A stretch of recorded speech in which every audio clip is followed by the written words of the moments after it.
لا تنسوا الإعجاب بالفيديو والاشتراك في القناة. Quasiment impossible.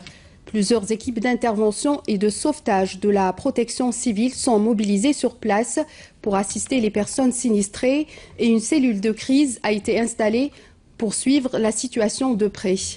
À cet effet, le ministre des Transports et des Travaux publics Abdelghani Zalen a instruit les wilayas limitrophes d'apporter aide et assistance à la wilaya de Tébessa en matière de moyens techniques et de logistique.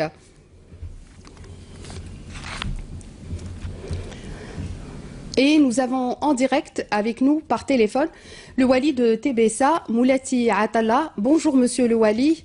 Quel est le bilan à l'heure actuelle? Bonjour Madame. Donc effectivement, nous avons enregistré hier vers 18 h au niveau de la ville de Tébessa le passage d'un orage qui a provoqué, comme vous l'avez dit, des pluies torrentielles qui ont dépassé 50 mm pendant 45 minutes uniquement. Malheureusement, à cause donc ce phénomène a été provoqué par le sous-dimensionnement des aménagements des oueds qui ont été réalisés pendant les années passées. Donc, si on traverse la ville et donc également les constructions illicites au niveau des hauteurs de la ville qui ont provoqué malheureusement beaucoup de charriage et beaucoup carrément d'obstruction et carrément des fois d'enterrement des oueds qui a provoqué tout ça. Donc, tous ces pluies qui ont tombé sur notre ville a provoqué le débordement du Oued Nax, particulièrement qui traverse de plein fouet la ville de Tébessa. Et donc qui a provoqué malheureusement des dégâts matériels importants. Nous avons enregistré 18 cas de blessés, ils sont tous sortis heureusement de l'hôpital. Malheureusement, on déplore la disparition d'un enfant, comme vous l'avez dit dans votre intervention.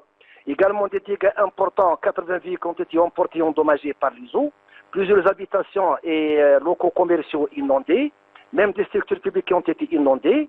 Nous avons environ 2 km de dégradation au niveau des réseaux d'eau et d'assainissement. Presque 200 avaloirs et regards à prendre. En plus, donc, des galeries de Souad qui ont subi des dégâts importants. Et également, nous avons des dégâts au niveau de la chaussée. Environ 10 km de chaussée et de trottoirs ont été touchés par ces pluies pendant la journée d'hier. Donc, beaucoup de dégâts matériels. Quels sont justement les dispositifs mis en place pour le rétablissement de la situation, Monsieur Atalla? Grâce à l'intervention de M. le ministre de l'Intérieur et M. le ministre des Travaux publics, M. le ministre des Ressources ONU, un élan de solidarité de la part de mes collègues Walid Khanchla, Soukaras, Bouaki et même Constantine, nous ont envoyé un renfort en termes de moyens humains et matériels. Nous avons actuellement des dizaines d'engins et de véhicules qui travaillent au niveau de la ville et des centaines d'ouvriers également qui interviennent, que ce soit des sapeurs-pompiers, des agents de la protection civile, ou des agents de nettoiement et ainsi de suite qu'on a reçus des autres wilayas, sont en train de remettre en état les choses pour un petit peu, si vous voulez, enlever les déchets solides et déboucher les regards, déboucher les réseaux et remettre en état les réseaux d'AOP et même certains réseaux de téléphonie et également la vidange de la trémie qui traverse, la trémie qu'on appelle la trémie de la route de Annaba et également la vidange de certaines habitations au niveau notamment de la partie basse de la ville. Donc, d'ici, en principe, Inch'Allah, d'ici 2 heures, 3 heures de temps, en principe, on va reprendre de la circulation de l'ensemble de la ville de Tébessa. تخسروا ما جانا حتى واحد ما جدنا حتى واحد عيطنا الحمايه ما جتش عيطنا للبوليس ما جتش ما نهدوا شكوى ربي سبحانه ارواحوا شوفوا لنا ديروا لنا حل. مع الاسف الشديد الاسف الشديد قلنا عده مرات نعاودوا ونقولوا بان الواد لا يمكن ان نسد الواد. هذه نتيجة للأسف انسداد الوديان، انسدادها بإصدار في الماضي رخص بناء اللي من المفروض ما تكونش، وانسدادها بالنفايات المنزلية، وللأسف حتى انسداد بناءات فضوية. احنا تقريبا المعطيات الأولية هو أنه وقع فيه خلل في الجهة العليا لمدينة تبسة. الجهة العليا ربما من جهة الميزاب أو الزاوية، وين أكيد مؤكد أنه فيه واد من الوديان، ربما غلق هذا الواد. هذه المعلومات الأولية. وجاء كامل الأمطار كمية السيول جات في ظرف 45 دقيقة 50 ملم في واد واحد. من طبيعي أنه مستحيل الواد عنده يعني مقياس معين، كمية معينة من مياه السيول. تفوت الكمية هذه أكيد تخرج. على كل حال بعد ما قدمنا الإسعافات الأرواح والحمد لله في أكيد دي ديغا ماتيريال. هذا الشيء أنا نشهدوا فيه راح ينقذوا كذلك كل ما هو سيارات في يعني قدامنا أن نواصلوا تفريغ كل ما هو ربما دهاليز ومجاري مياه اللي فيها المياه للتأكد نهائيا بأنه ما عندناش مواطنين داخل هذه الأماكن. ثم سنشرع مباشرة في إزالة هذه الأتربة وهذه الأحجار وهذه النفايات الصلبة لتمكن على الأقل المرور العادي الحركة العادية. ثم سنشرع إن شاء الله من يوم الغد في التعرف على الأسباب الحقيقية لنتخذ الإجراءات التقنية اللازمة. تلقينا مكالمة من طرف معالي وزير الموارد المائية ومعالي وزير الداخلية راهم يتابعوا معنا، ومستعدين فورا أنه راح نشرعوا في دراسة لحماية المدينة من مياه السيول كي لا تتكرر مثل هذه الظاهرة في تبسة إن شاء الله في المستقبل. وكنا عندنا أسابيع فقط 3 أسابيع و4 كنا نتكلموا على هذه الظاهرة للأسف الشديد.